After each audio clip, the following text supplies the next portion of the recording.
先给大家分解这个常规型的。首先我们还是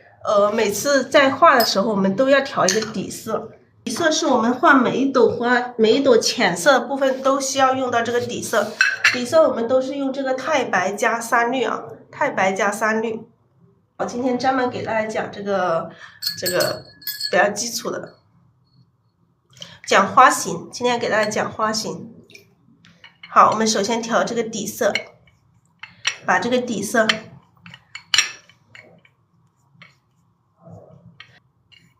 好，我们这个底色调好放到一边，不管用不用，我们先调一个底色放着。我们这朵花，我们先画一个红色的吧，画一个大红色吧。大红色，我们加一点藤黄进去，藤黄加大红，藤黄加大红，然后曙红，然后胭脂。对，颜色调好先放这里。首先我们还是要分解哈，这个花，这朵花它是一个包菜型的，它基本上是一个整个花型成一个圆形，然后我们要画一个朝这个感觉有一点点朝这个右上这个位置啊，有一点朝右上的位置，我们把这个花心放在这个朝稍微的右一点点，这里是花心。那么这一圈的花瓣，啊，基本上是往里包的，往里包啊，基本上是往里包，这边往里包，两边都往里包，然后外围的花瓣都是往外展，朝4个方向往外展。里面从4个方向往里包，外面的4个方向朝4个方向往外展。你们注意这个花瓣，它的一个走势，我们要知道这个花瓣的走势，然后我们要对照这个实物这个照片，这个花朵的照片去写生的时候，我们要注意它的一个花瓣的它一个形式，它朝哪里，怎样去。这样中间包起来，外面展开来，这个形成了一个包菜型的一个牡丹花。然后它的一个特征，它的花瓣的特征，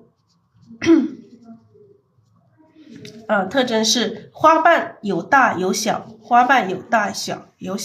然后呢，物象有虚有实。我们在有一些地方。像上面部分哈，特别是上面部分，这个上面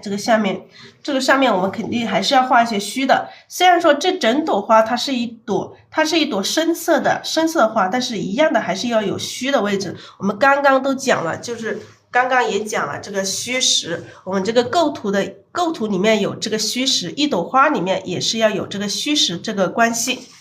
然后大小，花瓣的大小，物象的虚实，还有呢？还有什么颜色的这个深浅变化，意思就是黑与白的对比。黑并不是说一定是墨水的这种黑就是黑，只要是深色我们都可以把它定义成黑，只要是浅色我们都可以把它定义成浅，或者是灰，或者是叫灰留白我们就叫白。然后这个是花朵的一个特征，然后这个颜色，我们来看一下这一朵花，我们画什么颜色？我们为什么还是有底色呢？其实这朵深色的花基本上不用什么底色，但是我们在这个最上面，我们画虚的地方，画虚的部分，我们还是要用一点底色，底色还是一样，这个太白加3绿，然后第二个颜色是什么？这个藤黄加大红，然后第3个颜色是这个曙红。这是今天我们画这朵花的颜色。我们今天就不构图了，我们就讲这个分析这个花，我们就不构图了，也不画作品了，好不好？首先我们来分解一下花瓣。我们把这2个颜色可以调和一下，你们不调和直接用也可以，调和一下也可以，随意的调和一下就可以了。好，我们这个笔上，其实画深色的时候，我们笔上没有底色也可以，但是我们刚刚调的时候有底色，有底色就让它在里面吧。画这个反瓣的时候有一点底色也没有关系，待会儿我们就用这一次底色在里面，待会儿我们再加的时候我们就加水，就不加底色了。好，我们这朵花瓣它是比较红的啊，比较红，大红的，颜色可以调饱满一些，把这个我们刚刚调的这个大红色，均匀的调一层在笔的这个2/3的地方。好，我们把这个颜色大红色均匀的调一层在笔的2/3的地方，2/3一定要调匀哈。我们一边调的时候，这个笔要一边转动，让这个颜色每一个地方360度，你去转一下，去看一下，它的颜色都是这样子均匀的，由深到浅的这种变化才行。我们画这个小写意本身，这个调色就是要花时间的，一定不要怕浪费时间。我们不是画大写意，我们画大写意的时候颜色都不用调，然后我们再调这个曙红，把这个曙红均匀的调一层在笔的1/3的地方就可以了，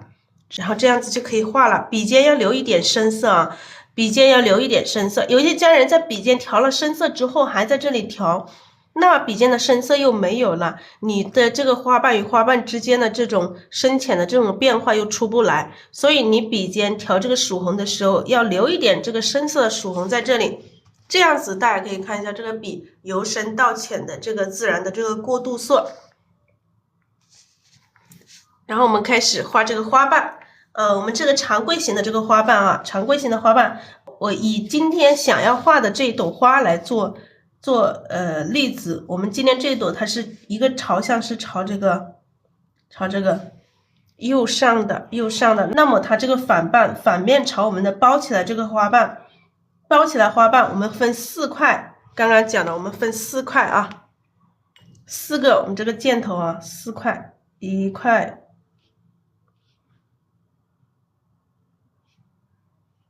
这样子去分4块。我们先画这个第1块，这里画这一块，1、2、3、4。第1块这里花瓣我们都往这边包起来，往这边包起来花瓣怎么包？这个是背面朝我们的这个反瓣，1笔、2笔、3笔，我们这样子3笔来包起来。我们可以不用画的那么圆，有一些花瓣，有些人画这个花瓣会把它画的非常非常圆，不需要画那么圆。当你画的时候觉得不够的时候还可以再加一些。这个是一个花瓣啊，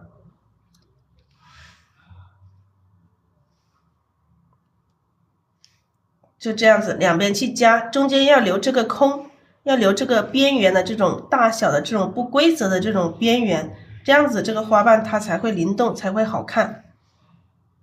好，我们笔尖蘸一点胭脂，才更加显示出这个花的这种变化。还有一个侧面朝我们的花瓣，1笔、2笔、3笔，这个是侧面朝我们的这种反瓣，侧瓣就是侧瓣，也就是侧瓣，上下都会有这种侧瓣。我们这种侧瓣我们可以1笔乘1笔，按下去提起来，再按下去再提起来，再拖一下这个笔，这个也是一个侧瓣，侧面朝我们的这个反瓣。那么这个侧瓣还有更小一些的侧瓣，还是一样的，笔要有起有落，笔要画的时候要有起有落，画出这种变化，这种缺口，你要有这种缺口和这种变化来。你看这些缺口，要画出这种缺口和这种变化。这个是中间包起来的这些花瓣，像这个包起来有小的有朝下的一样的啊，按下去提起来，又按下去再提起来，再拖长一点点这样子，这种也是那种包起来这种反瓣，我们要有这种缺口，留有这种缺口，尽量不要把它画的太圆了。这种小的反瓣我们多画一点，多示范几个啊，这样子包起来，看到没有这个花这样子，这些花瓣这样子包起来，往下包，往上包，各种姿态的包起来中间的这些花瓣。那我们中间的也会有一些组合，小的组合。这个笔上没有水分的，我们可以加一点水，可以加一点水，直接加水啊，不用加底色，直接加水就可以了。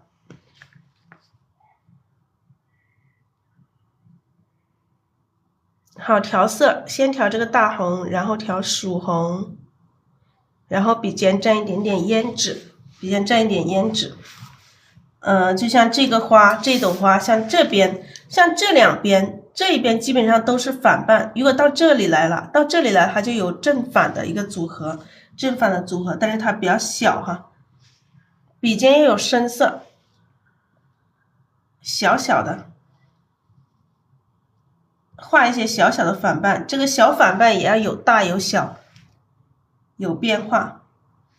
画一下组合，给大家画一下组合，这个正反瓣的组合。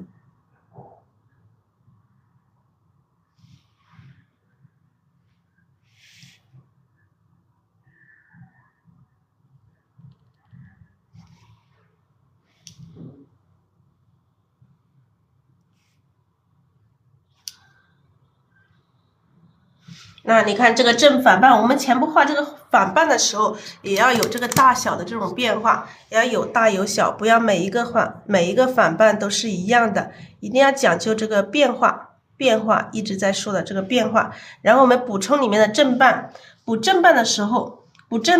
就是两个反瓣之间，你看这两个反瓣都是朝这个里面，那我们就笔尖画这两个反瓣的时候，笔尖是不是这样子的？是不是朝这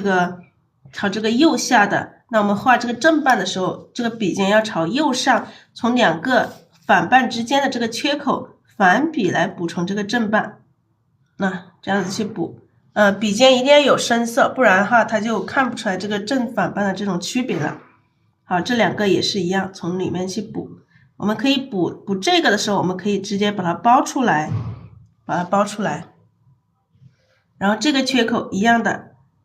补一个。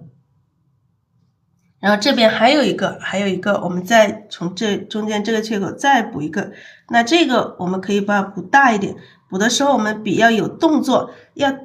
提按的动作，不要直接这样子圆过来，把这里画的圆乎乎的。我们让这个花瓣有一些变化，尽量不要画的太圆，太圆了之后画出来这整朵花都显得没有那么灵动。把这个缺口，像这些缺口比较大的地方，我们可以里面可以补两个花瓣。这补了一个哈，然后我们再补一个，然后我们可以再补一层，这样显得它的层次又很丰富。这边可以留一个小的缺口，不一定把它封死，缺口是需要留的。好，这些里面的这种正瓣，我们直接就这样子画出来，填出来。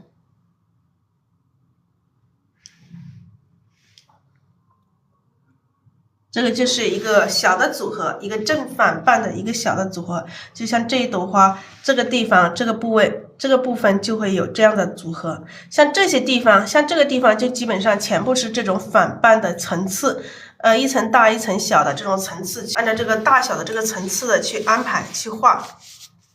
然后我们再看一下这朵花它的一些往外展开的这些花瓣，往外展开的花瓣它也是会有一些反瓣，当然它是正反瓣的一个组合。这样有一些它往外展的小小的，有一个小小的反瓣。那小反瓣的时候，我们可以不用它有太多的这个变化。小反瓣，那我们要加上它的正瓣，一般这种小反瓣里面的正瓣都是非常大的。像这样子，我们加这个正瓣的时候，我们笔要有动作啊，要有这个提起来按下去的这种动作。然后我们这边可以再加一点，让这个正反瓣的这个区分更加明显一点。画了之后，如果不明显，我们可以加一点，这样子才能突出这个是反瓣，这个是正瓣，这个是一个正反瓣的一个组合啊。这边这个小的，这个是一个反瓣。那么这一部分它就是正瓣，这个是一个正反的一个组合。我们画的时候一样的这个边缘，注意这个花瓣的一个边缘要有这种波浪形，要有不规则的这种缺口，要有大缺口、小缺口，不要把它画得太圆，或者太平均，或者太均匀。这个是往外围往外展开的这些大花瓣啊，这个大花瓣有像这样子滚出来，刚刚我们画是基本上是滚出来，还有这些大花瓣，我们直接这样子点1点、2点、3点、4点、5点、6点，一直这样子去点。这样点的时候，我们一样的点出这种不规则的这种缺口来，这种有大有小的这种缺口来，点出这种花瓣来，它点多了它就成了面，点多了就成了面，它就是一个花瓣了。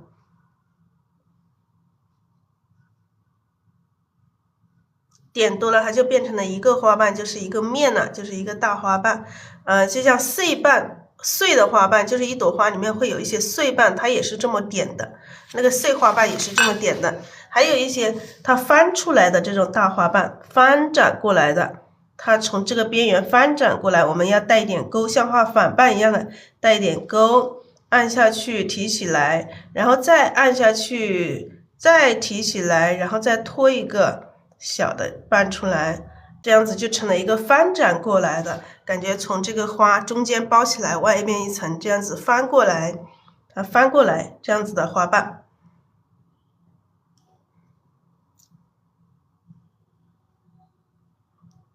这样的花瓣大家会画吗？可以分3笔来画，你们可以1笔、2笔，然后3笔，这样子画也可以。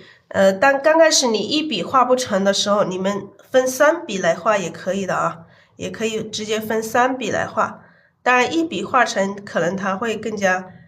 好一点，分3笔画也可以一样的啊，一样的效果是一样的。还有这个大花瓣，我们还可以这么画，从2笔来组合成一个大花瓣。从根部画的话，这样子1笔下来按下去。然后再来1笔，2笔来组成一个大花瓣，我们可以带一点钩。像这种大花瓣，它到最后长到最后，它可能有一点打结啊、打勾了，会有一点这种勾出现。而且这种勾还要比较颜色比较深一点的，我们可以加一点胭脂，还会有一点勾。中间这里我们可以加深一点，这样子感觉这个花瓣翻展过来，然后它中间有点褶皱的这种感觉，这种大花瓣。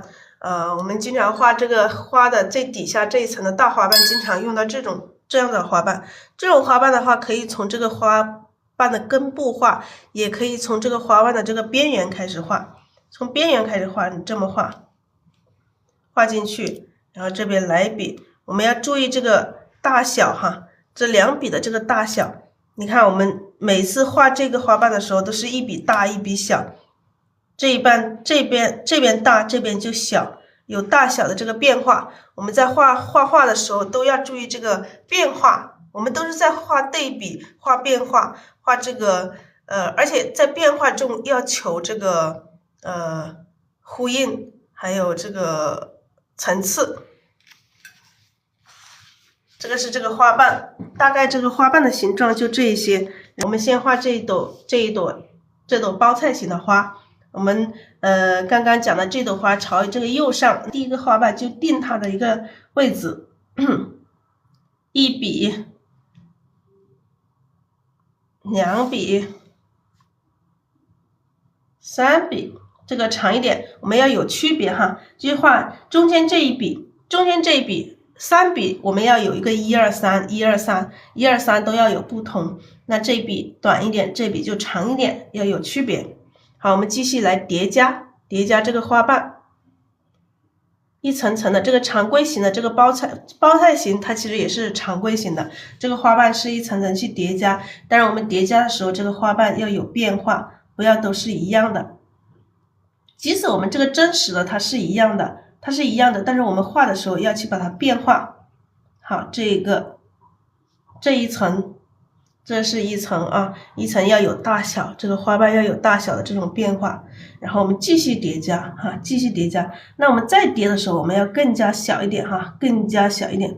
你看，我们慢慢画，这个笔尖一定要有深色啊，笔尖上加了这个胭脂，笔尖要有深色，你才能才能看出它的层次。如果笔尖没有深色，你就分不出它这个花瓣的这个层次来了。那这一半小，这一半中，大中小都有了。那我们这半我们再要宽一点，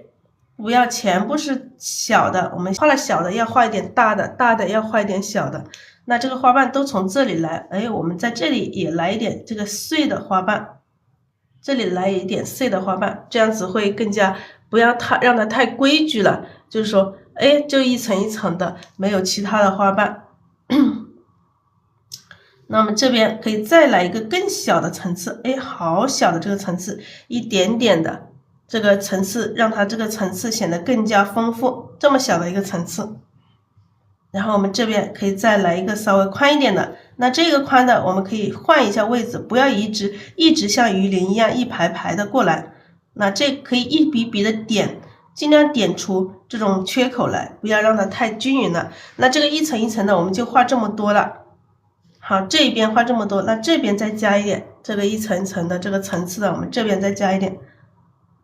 这个是一个侧面朝我们的一个反瓣，按下去提起来，再按下去再提一下，让它有这种缺口来。刚刚我们示范的时候，这个花瓣也是有的，然后还是一样，这里要加一些层次，那么这个层次要有变化。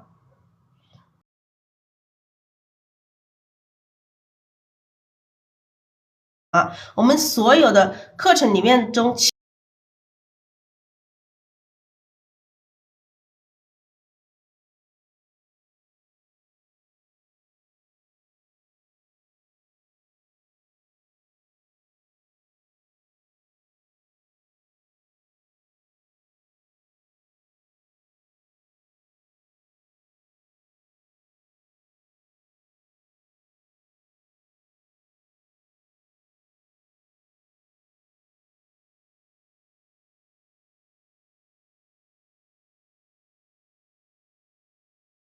好，这个层次这边两边要有变化，你看这边是这种稍微长一点的，这边就是稍微短一点的，我们一直在讲的这个变化，这个是我们中间包起来的第一部分，然后我们再画两边第二部分和第三部分，这个我们先画这个第二部分啊，第二部分，然后这边就是一个侧瓣了，侧面的花瓣了，这边要画的就是侧面的花瓣，侧瓣我们就是下笔按下去提起来，然后再按下去再提一点点，这样子画它一个侧面的这种花瓣。那侧面的花瓣我们要有层次，也要有变化，那么可以再画一层让它穿过来这种感觉，从这一层里面穿过来这种感觉要有变化。好，这里有一层，我们在这边还可以画一个小的，让它这么小的一个花瓣，让它层次感特别丰富。然后我们慢慢的包过来，要把它包过来，我们就要往下画了。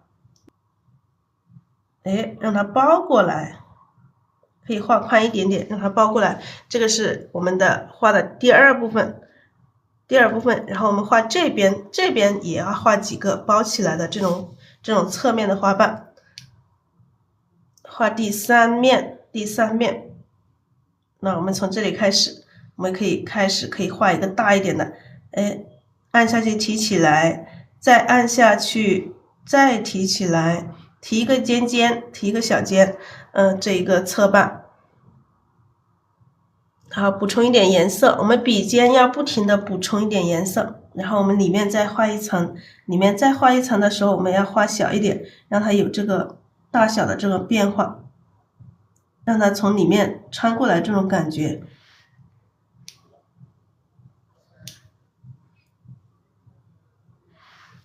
好，这个两个，然后这边再来。好，这样补充一些颜色，先调一些大红色，再调一点曙红，然后笔尖蘸一点胭脂，笔尖一定要保持有这个深色部分。那这一个反瓣哈，我们可以再画一个不一样的，让它有的显得层次感丰富一些。这两层。好，这个是第二部分的啊，第二部分，然后我们画这中间这个是第三部分，1、2、3，那我们画第这一部分，这边的话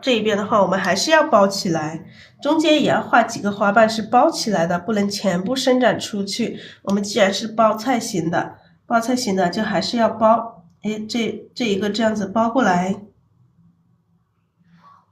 包的时候也要有层次，我们只能包一个，那这边再来包一个，小一点，有大小，往里包。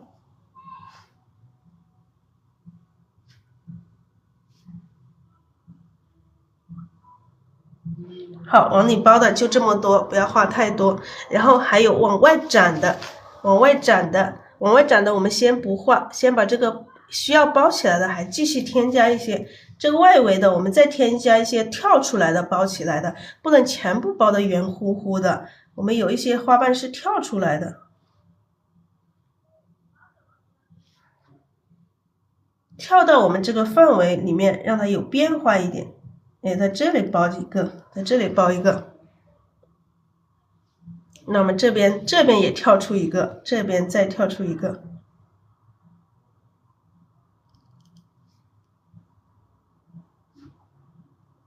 好，我们这个反瓣的话也是一样，要画出这个深浅的变化。这一笔的深浅变化不明显，我们笔上要补充一点这个胭脂，来画出它这种深浅的变化才行。好，这个缺口有点大，我们可以在这里加一个反瓣，这里加一个，让它包起来。这是一些跳出来的要包起来的。那我们这个反瓣，我们就先画这么多，我看一下啊，然后其实这里可以再加一个跳出来的啊，这里再跳出一个小小的。好了，我们这些反瓣就画这么多，那中间要包起来的就这么多。那我们现在第二步要做的是什么？第二步要做的是把这个包起来这些花瓣里面的这正瓣把它补上，这些已经包得严严的，这些是看不到正瓣的，看不到正瓣我们不需要补。那么像这些伸出来的一部分，这些不是有一些伸出来这一部分吗？那伸出来这一部分我们就要把这个里面的这个反瓣要把它补上去了，反瓣补上去。那么这个颜色可以加一点点黑色，如果最深的地方你一个不够黑，这个胭脂不够黑，你可以加一点点深，加一点点黑色。然后这个笔上太干了，我们加一点水分，用这个小勺子加一点水分进去。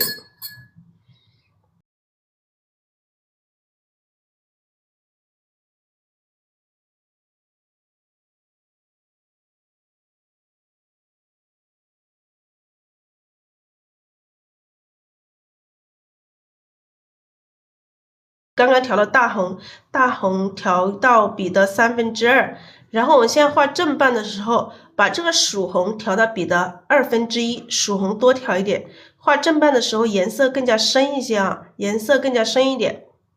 把这个曙红调到笔的1/2。刚刚我们画反瓣的时候，曙红是在1/3的地方，现在我们画正瓣的时候，把曙红调到笔的1/2的地方，让颜色更加深，笔上的颜色更加饱满。然后再调胭脂。刚刚我们画这个反瓣的时候，胭脂只需要笔尖一点点，那现在这个胭脂也要稍微多调一点点啊，我们觉得如果不够深的时候，我们可以在这个黑色里面加一点点，在黑色盘子边缘干的地方加一点点就可以了，千万不能加多了，黑色一定不要加多了。我们现在是要做的是把这些反瓣里面的这个正瓣都补上啊，补上这个正瓣是从这个缺口里面2个反瓣缺口里面最深的地方往外去补，一个里面大的缺口我们可以补2个花瓣，像这个里面，我们想补2个也可以，补1个也可以，我们直接补1个吧，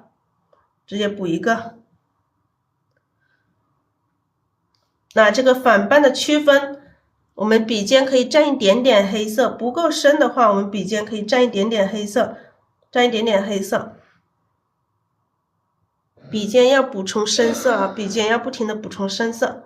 然后像这些缺口，我们继续来补，反笔来补啊，补一层不够的话，我们再补一层。像这些小的里面，我们先把这个小的里面补一下啊。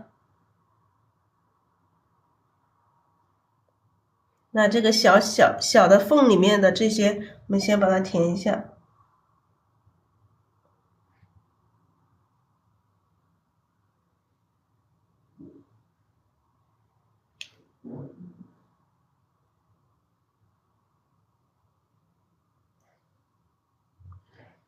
好，我们继续来补，一层层的哈，让它层次越来越丰富。那补一层，那这边再来一个，这边来一个，我们可以把它补长一点，补大一点，把它包过来，这样显得它层次更加丰富。好，这边一样的，反比来补，反比来补，补一层，我们可以多补一些层次，2层。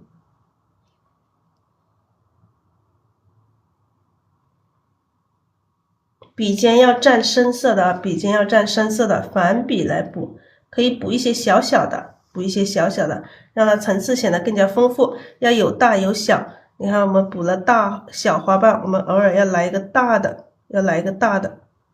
这里来一个大的。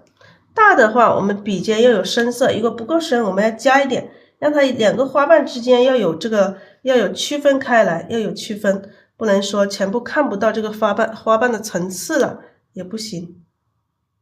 如果实在它不够深的话，我们笔尖加一点黑色，让它深下去。好，这些地方我们还是加一点黑色，中间我们先留着不管它，然后我们继续把这些要补充这个正瓣的地方先补充，这个小小的里面也要补充一个花瓣，补充一个正瓣。这样子它的层次才会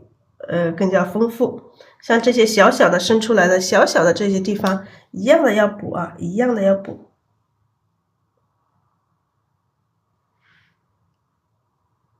我们画这个画的时候，我们要注意这个画面的关系啊，一定要注意这个画面的大小关系。我们不是说就一圈圈的把它画完，虽然说我们这个是常规型的画，但是我们也一样的要画的不一样，要画的不一样。好，我们这边一样，这边我们可以补大一点，要有大有小。这个花瓣我们可以直接包到后面来。那这个稍微的比这个大一点，让它这个花瓣还可以，这个花瓣还可以长一点啊，还可以长一点，让它有变化，不要显得每一个花瓣我们都是差不多的，都是一样的。好，我们继续来补，看一下这些缺口，这些这些需要补的，我们继续来补。笔上如果干了没有底色的，干了的话，我们加一点水。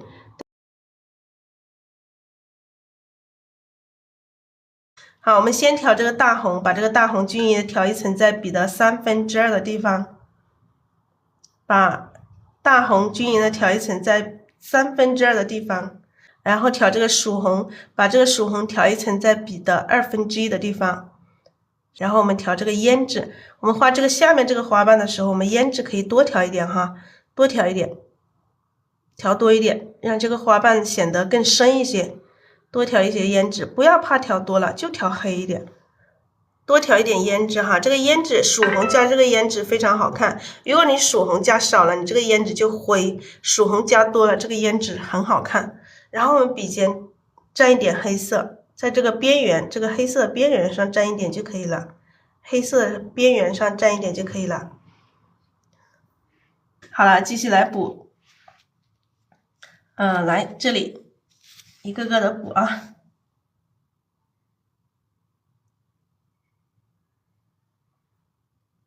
把这个正斑补上去。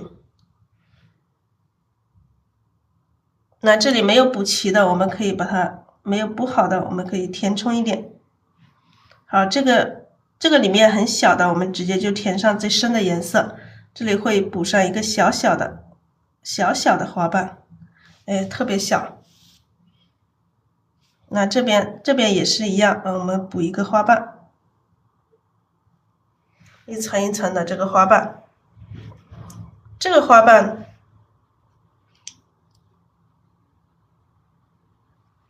好，这个一样的，这个一样的，这个在这个缝隙里面用这个最深的把它填一下，才显得这个反瓣的层次，正瓣在里面。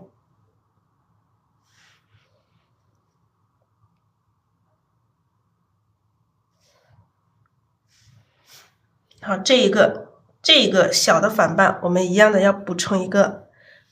这里我们可以补充一个大大的这个花瓣，补充一个大大的，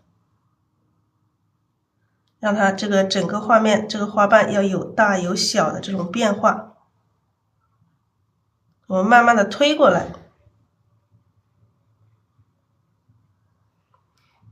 好，这里我们再把它贴一下。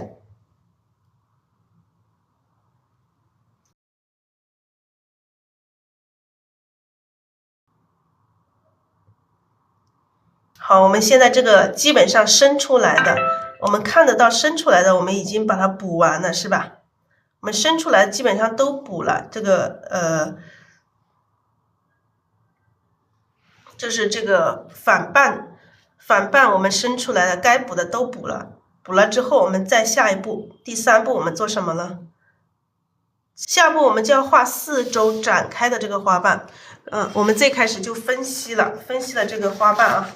分析了从4周展开，这个刚刚我们画的是中间这一块，然后我们再画4周展开的，我们分4个方向去把它展开。那我们先画这个方向，往这里展开，先画这个方向往这里展开。第一个花瓣，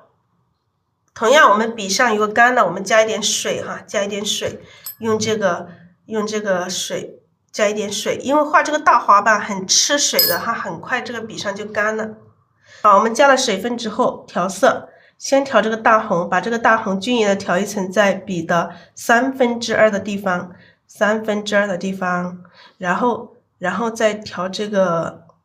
曙红到2/3的地方。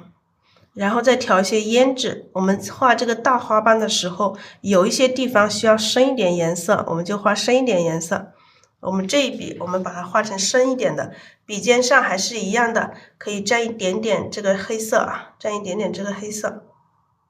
不要太多了，太多了就脏了，只要一点点就可以了。好，我们这里画一个大花瓣。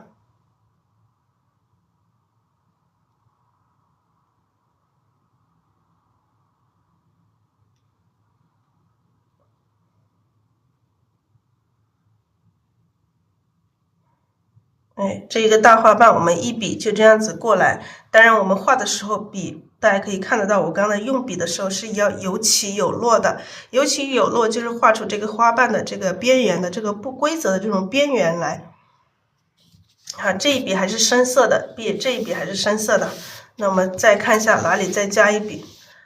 本身我们要把这一边先画完，然后一边边的来。但是因为这个花上有这个深浅的变化，我们可能在这一笔的颜色可能要浅，上面的颜色可能要浅，但是我们笔上的颜色比较深，所以我们还是先把这个深色的都画完先，把这个深色的花瓣先画完先。那这个深色在这个后面这里画一个深色的，然后这下面画一些深色的，下面补充一些这个花瓣。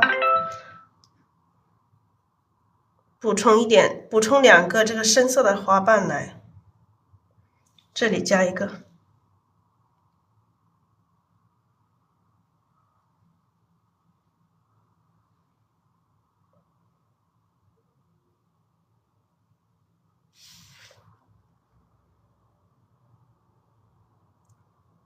好，这里加一个花瓣。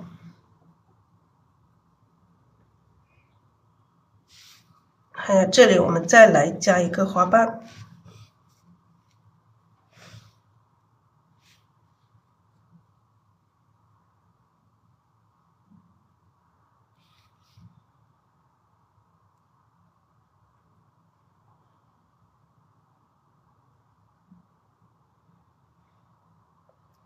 这个花瓣稍微加长一点点。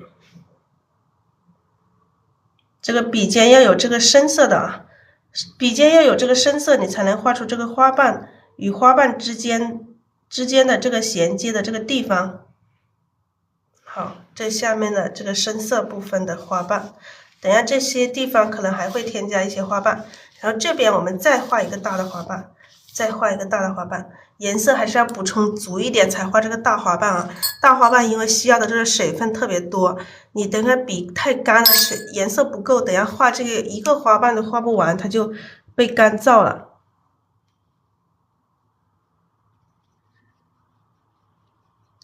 补充一些颜色，把这个大红、曙红都调一些在笔尖上，让这个笔上的水分呢、颜色都很饱满的，然后才去画这一个花瓣。笔尖上还是有一点点黑色啊，笔尖上还是加一点点黑色。这个花瓣我们还是让它深一点点。我们这个花瓣可以分2笔来画。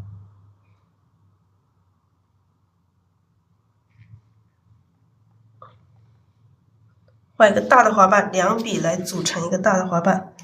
第一笔，第二笔，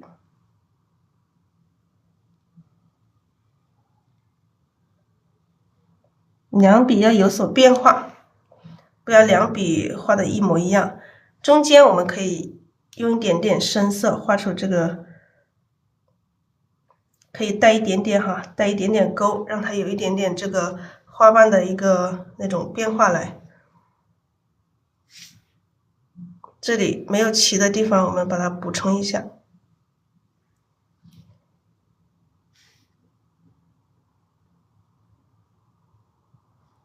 好，这是一个花瓣，然后看一下哪里需要有花瓣，我们继续去补这个花瓣。这里来一个小的，这2个都是大的哈，我们来一个窄一点的花瓣。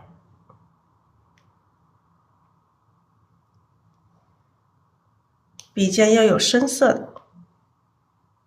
一个窄一点的花瓣，然后我们上面会画一层这个浅色的，会画一层浅色的花瓣。看一下哪里还需要有花瓣哈，我们先把这个深色的先把它画完，深色先画完，最后就是再看这个整幅图，整朵花哪里需要加花瓣，我们去哪里加。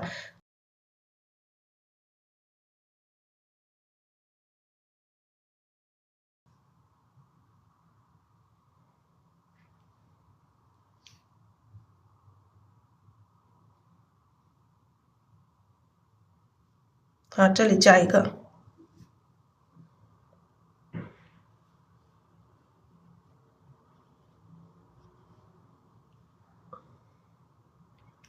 这里加一个小碎瓣，先不要加了，到最后我们再看吧。然后我们画上面这一层虚的，画上面这一层虚的，我们刚刚说了，上面层虚的我们要另外要加底色，要加底色，而且我们要加一个深一点的底色。深一点底色是什么？我们把这个浅一点的底色倒一点在这个深的里面，这个深的里面是我们我之前用过的哈，这个里面是加了胭脂和3绿的。哎，这个笔上太多红的，它几个变成了红色的了，变成红色就变成红色了吧，我们就用这个颜色来画，就用这个颜色来画。知道是什么颜色吗？里面加了胭脂和3绿，这个3绿不够，我们再加一点3绿。把颜色加到深一些，加3绿，然后加胭脂。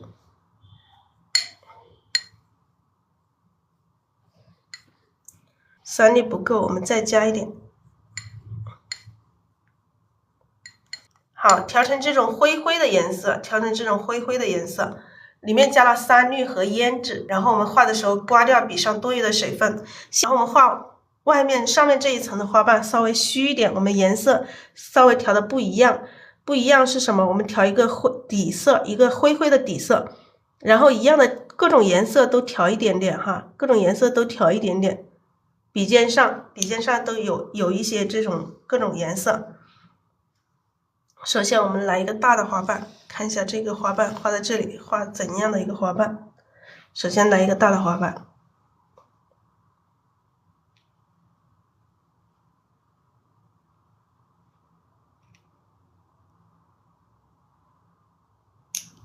笔尖上颜色不够了，我们再添加一点颜色，这个花瓣要有变化。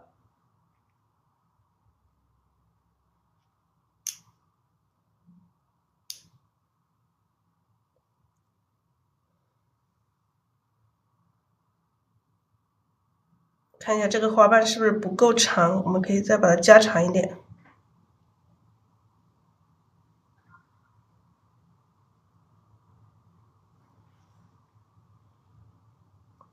这个笔长就是好，花瓣还可以加，里面可以加一些纹路哦，加一些纹路，可以扫一些纹路进去，也可以回一下笔，回一下笔，这样子，回一下笔表示这个花瓣的一个褶皱的这种感觉。好，这一个花瓣，然后我们继续来加，看一下哪里需要有花瓣，这边我们先把这边加一个花瓣来。可以这样子点哈，点出一些碎瓣来加上。那这里加一个，就感觉这里还要加一个。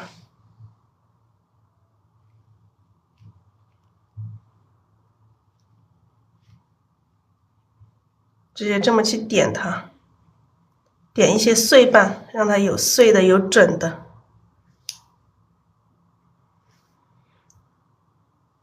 好，这一层，我们再继续啊。这个上面再来一个，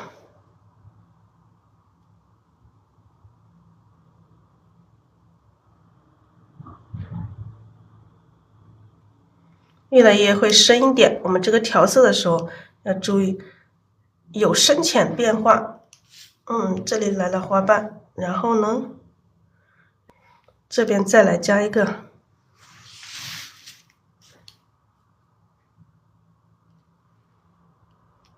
可以这么去点它，点的这个花瓣它显得会更加有这种有这种花瓣的这种纹路。笔尖要有深色的啊，一定要保持有深色，不够深的我们加一点，让笔尖有深色，才能体现出这个花瓣与花瓣衔接的地方的这种区别。好，这里加了一个。那笔上水分不够了，我们可以加一点水分，不是水分啊，底色，加一点底色。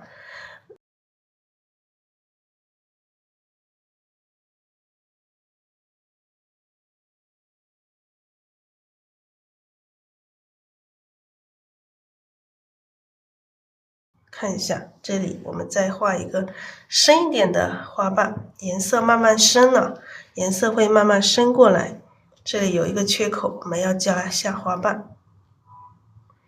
笔尖上还是要有一点深色，不够深的话，你们就添加一点颜色。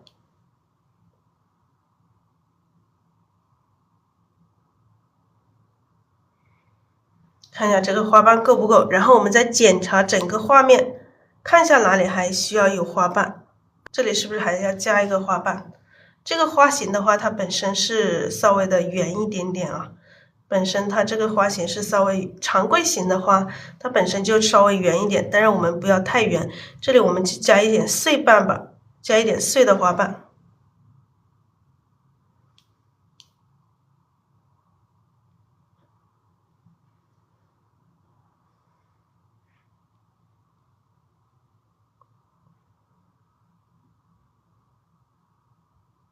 这个花瓣又包过来，这样显得它又加了一个层次。好，其实这朵花基本上这样子就完成。我们可以扫一下，不要太深了，扫一下，回一下笔，回一下笔，表示这个花瓣的一些这种褶皱的这种地方，回一下笔，不要太深了。这个笔上回的时候不要颜色不要太深了，稍微浅一点点。基本上这朵花就这样子可以了，变化也有，当然常规型的它都是比较圆一点点，比较圆一点，但是我们画的时候不要画的太圆。其实它是真花的时候比我们画的更圆，但是我们画的时候尽量不要太圆，把中间的花心画上。花心我们直接用这个最深的胭脂啊，最深的胭脂，加一点黑吧。因为我们本身花里面加了黑，如果中心部分不够黑的话，它又显得没有，加一点黑。直接把它填满就好了。到时候这里就是花心的地方，我们把花心也画一下吧。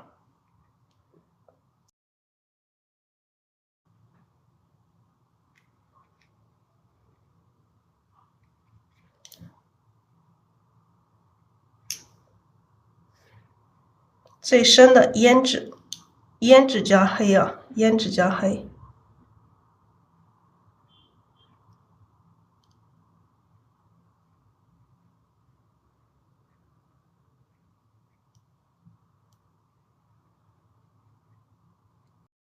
我们其实平时呢，我们之前画包菜形，有的时候不画花心，画包菜形的不画花心也可以，把它前包起来也可以。让我们让这个盛开一点点吧，让它开一点点，所以我们这个就画上花心，就感觉它是没有全包起来了，已经开始盛开了一点点。好，我们画上花心，画花心的时候稍微的其实要干一点点画才好，但这样也没关系啊。我们用这个三绿画上这个雌蕊，雌蕊画5个瓣啊，画5个瓣。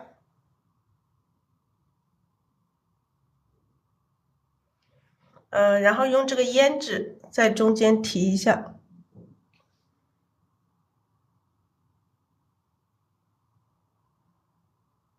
然后我们画上雄蕊，花心也就是花丝，花心。画这个花心也很讲究，我们把这个花心画好了，这整朵花它的这种感觉又会不一样，整朵花会显得更加精神，更加好看。我们画这个花心的时候画5组哈，5组，1组，2组，3组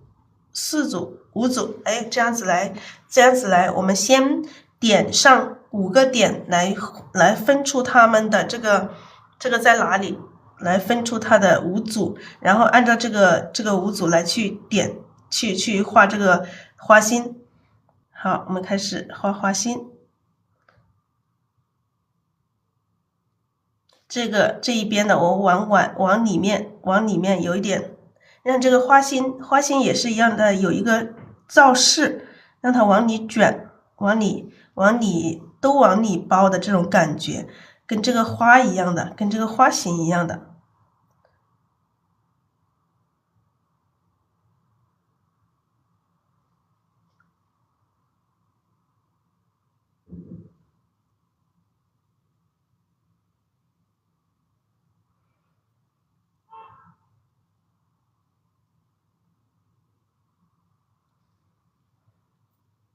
往里包，偶尔也要跳出1、2个，这样子这个花心它才会有这个姿态，有这个动态感，要画出它的一个动态感。这个2组，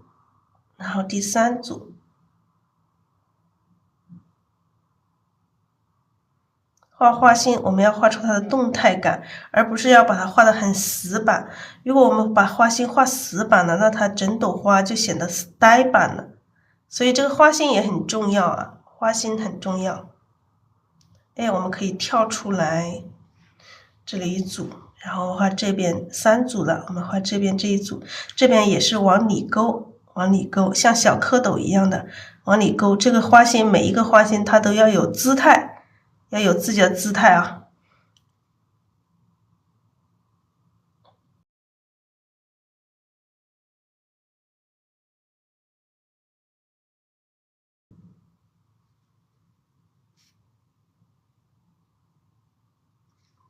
好，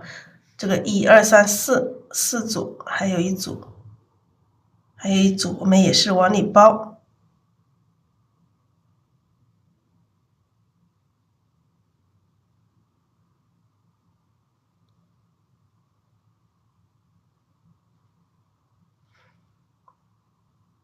往里包，这个被这个花给挡住了。好，有一部分我们是看不见的。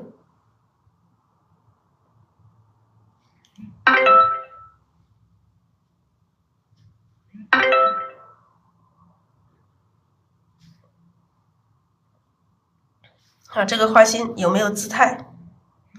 姿态美不美？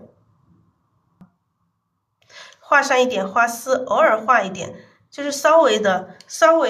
衬托一点点就可以了，不用画太明显太多，稍微的画一点点就可以了。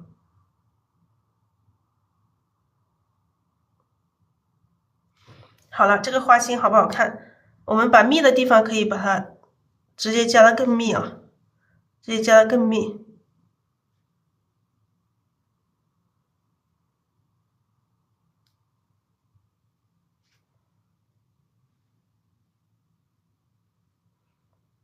密的地方越密，才能显示出这跳出来的这几个。那它跳出来几个，这样子它就更加好看了，是不是？不然的话，密的不密，跳出来就显不出来，然后整体它就会散。聚散，这个就是我们要说的这个聚散。我这个花心是用这个瓶子，一个瓶子调好的哈，用这个瓶子是太白加藤黄。1:1的调和放进去，然后我们用的时候，这个笔不是要洗一下吗？不用干的笔，用笔洗一下，洗一下笔上就带了一点水分嘛，就用笔上带了一点点水分画就可以了，不需要另外去加水了，不用另外加水的。好，这朵花就是这样子完成了，完成这一朵。